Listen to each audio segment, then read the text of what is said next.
Sometimes it happens that all these great expectations are met by great disappointments because life doesn't necessarily unfold in the way that we expected. Not so long ago, about 2 weeks ago, we know of the case of the lady, Zephany Nurse, who was kidnapped by a certain lady when she was just a few days old in the hospital. So she was kidnapped by this lady. They later found her when she was 18 years old because her sister went to school and saw this lady who looks like her.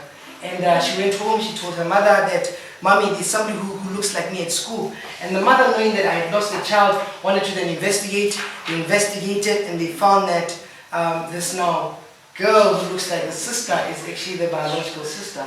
So it went for a case, and then basically we can imagine that what happened, the trauma that the family experienced. But what I would like us to look at is how then, what would possess somebody to kind of grab a young baby from her mother's arms.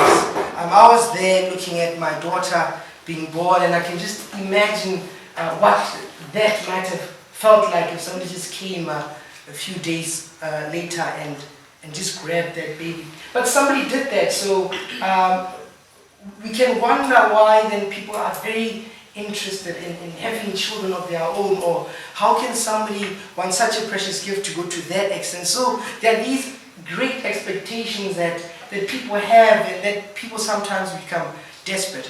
On the other hand, we know that we have about 374 children who were left in different hospitals.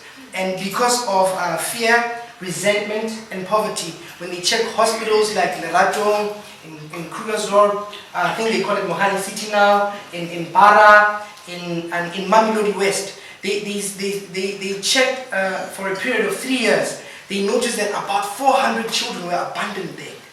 So we have this juxtaposition of people who are desperate enough to grab children and just raise these children on their own, women who pretend that they're pregnant for months and they end up taking babies. But we also then have on the other side people who then abandon their baby. So we have this contradiction of why would then people want children so much, and why would then people struggle with children?